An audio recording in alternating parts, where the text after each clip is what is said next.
الله الرحمن الرحيم maanta waxaan ka hadlaynaa flaxseed aynu inaguna Soomaali u naqaano faa'iidada ku jirta aynu u naqaano saliid ma sha Allah lama soo koobi karo faa'iidada ku jirta waa cuntooyinka loo yaqaan superfood waxa looga jeedaa cuntooyinka ugu nutritionka badan ee Ilaahay inoogu keenay iftiinka korkiisa waxa ban nabaatan bay number 1 ka tahay waxay leedahay high in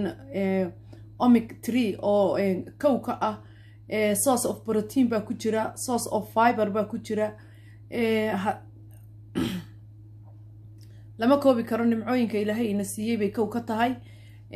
ninkii aan aqoonin baan aqoonin intii kalena suuqeena anigu waan ku arkay Hargeysa suuqooyiga galbeedka koonfurta Soomaaliya intaba way taalaa cuntadani aad bay muhiim u tahay in la qaato malqaacad laga qaato maalintii haddaad ugu yaraysato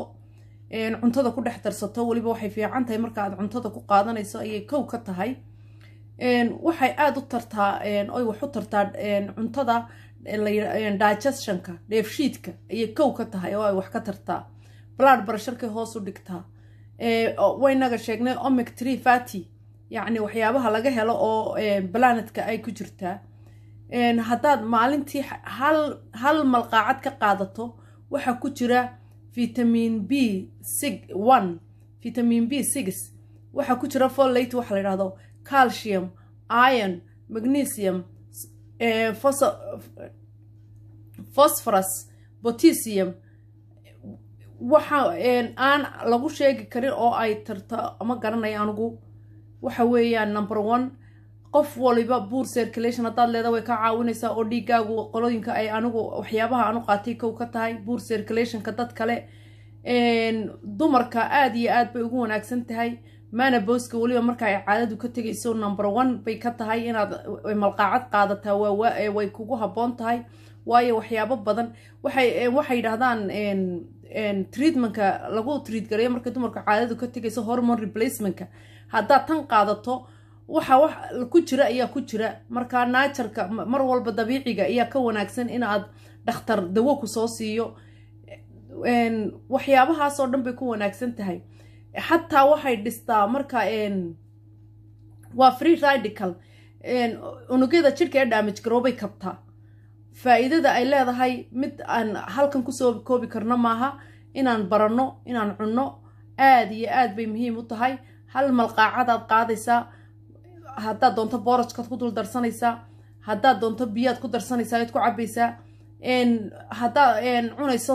cerealkaad ku dul darsanaysaa wax kastoo aad cunayso waad ku dul daraysaa suub haddaad karsanayso waad ku dul daraysaa adigu in aanay gubanin uun baa la rabaa iyadii oo haddaad habeenkii yar radiso dabadeedna malqaacadda qalam ka siiso adigoon radinin waad cuni kartaa